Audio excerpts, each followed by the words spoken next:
1 करोड़ तुमको दे देता हूं। इस देश में कोई नहीं पूछता कि आप एक बार विधायक बने थे, 30 साल से आप कैसे घूम रहे हैं इस पजेरों में, हर साल गाड़ी कैसे बदल जाती है, ऐसा कौन सा महान काम आपने किया है, ऐसी कौन सी यूरेनियम की खदान मिल गई है आपको कि पूरे विश्व में बेच रहे हैं आप। ये सदा ऐसे ही चलेंगे।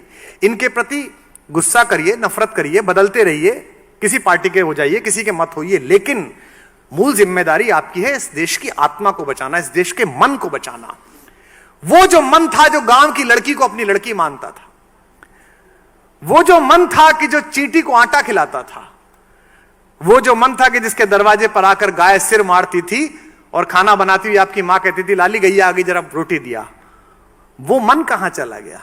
वो थोड़ा बहुत बचा है तो फेसबुक पे पड़ा है, नेकी कर फेसबुक पे डाल, अपने कस्बों में करें।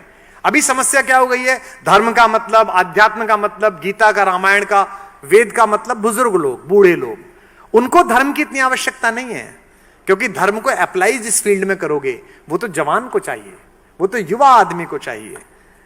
तो आप सबके इस फाउंडेशन में नींव जो आपने कार्यक्रम रखा है, इसकी नींव में मनुष्यता का और भारतीयता का जल मिलाइए।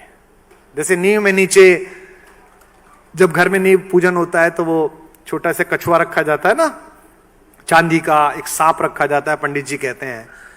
तो इसके नीचे भी जो आप अपनी फाउंडेशन बना रहे हैं और जो लोगों की फाउंडेशन आप बनाने तैयार करेंगे, मैं आपको इनवाइट करता हूं और आपको बता दूं, अगर केवल 10 साल कोशिश कर ली, 20 साल कोशिश कर ली, तो मैं दावे के साथ कह सकता हूं कि अगर 19वीं शताब्दी इंग्लैंड की थी, 20वीं शताब्दी अमेरिका की थी, और हम लोगों ने 25 साल मेहनत कर ली, तो अगली 4-5 शताब्दियां हिंदुस्तान की होने वाली है, भारत की होने वाली है।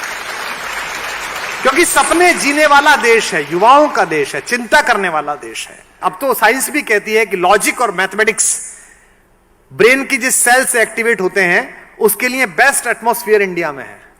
इसलिए वो क्या कह रहे हैं आपसे, स्कूलों में से मैथमेटिक्स हटा दीजिए। मैं एक सूचना आपको और दे दूं चलते चलते, अभी मैंने पहली क्लास से लेके 8वीं क्लास तक की हिंदी की किताब लिखी, तो कुछ ज्ञानियों ने मुझे कहा कि आपने 8 किताबें लिखी, इतनी मेहनत करी क्यों की? इससे तो आप कोई और किताब लिखते, रॉयल्टी में 5 करोड़ 10 करोड़ रुपए मिलते, इसमें तो कुछ मिलेगा नहीं, स्कूलों में भेजेंगे इनको।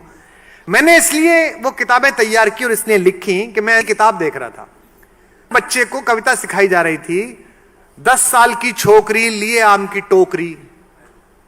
Have you heard that? देती नहीं आम है, बताती नहीं दाम है।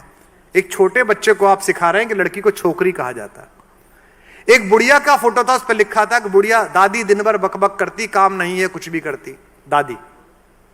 आप क्या सिखा रहे हैं?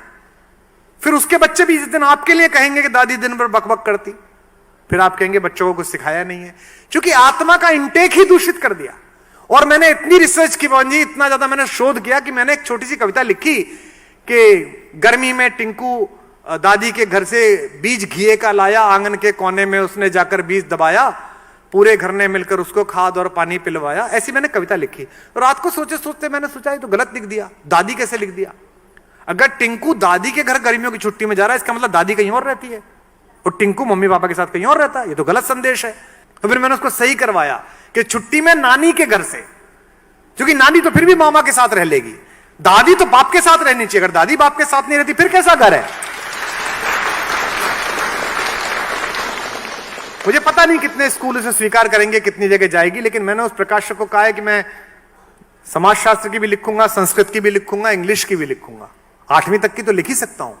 और उसमें विशेष रूप से मनोवैज्ञानिकों का परामर्श लिया कि क्या लिखा जाना चाहिए, क्या क्या इसमें चित्र बनने चाहिए, क्योंकि हमारे बचपन से ही हमारी जवानियां प्रभावित हैं और हमारी जवानियों से हमारे बुढ़ापे प्रभावित हैं। तो अगर बचपन में आपने बीज सही लगा दिया, सीड सही लगा दिया, युवक के अंदर सही लगा दिया, तो सब कुछ अच्छा हो जाएगा।